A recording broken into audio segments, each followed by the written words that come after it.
opportunity to publicly commend Bill for this marvelous action, which has received attention from all around the world. This is an historic event. It's a tremendous undertaking.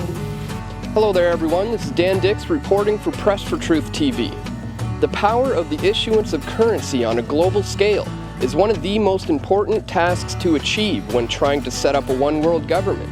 However, for the Canadian people, our situation is unique because although our bank was nationalized and therefore owned by the Canadian people, we still borrow from private banks at interest, which is the #1 reason for our growing national debt. The Bank of Canada's charter states that the government can borrow up to 50% of its money from the Bank of Canada at 0% interest. However, since 1974, we have been borrowing from privately owned Rothschild-run banks who seek to stretch their powers to all corners of the globe. On December 12, 2011, Ann Emmett and William Krehm launched a case to the federal court against the Queen of England, the Minister of Finance, the Minister of National Revenue, the Bank of Canada, and the Attorney General of Canada. We're currently on our way down to the University of Toronto to hear some updates in regards to the case with the Bank of Canada, where the plaintiffs are seeking to reinstate the power of issuing currency back into the hands of the Canadian people and to remove it from the clutches of the private banks. This is what they've said about this case, is that there's no reasonable causes of action, the charter is not engaged, the claim is outside the court's jurisdiction, the plaintiffs lack standing, and the claim is not justiciable. What this motion is the first hurdle to arguing the case. Every time you sue the government, they bring what's called a motion to strike. No, the government just doesn't like to have these things heard at all. When it initially was enacted in 1937, the bank could directly provide interest-free loans to the federal government, the provincial government, and directly to the municipalities for infrastructure and human capital expenditure. That was, public works, schools, hospitals, and whatnot. So long as it didn't exceed 1/3 of the annual budget, and so long as it was paid in the next fiscal year, which most governments had no problem doing. But those loans were interest-free. Interest-free. There was no interest attached to them.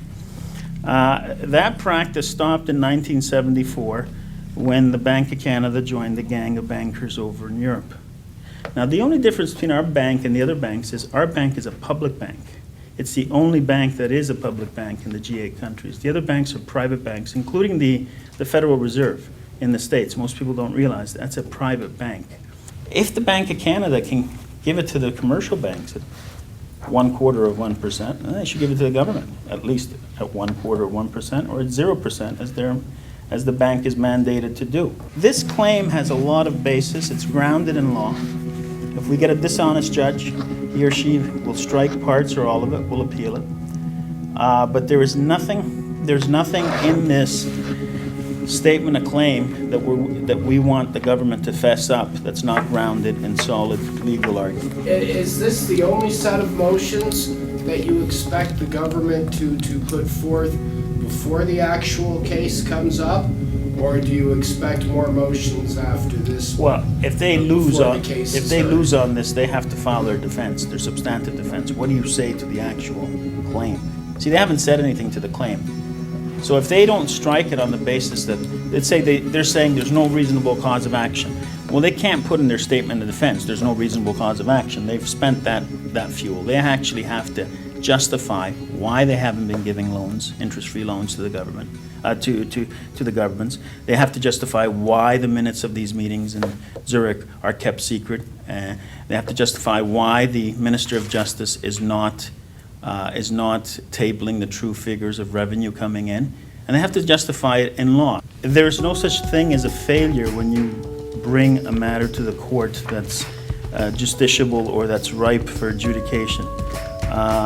The failure is in not bringing it and not stepping up and raising the issues.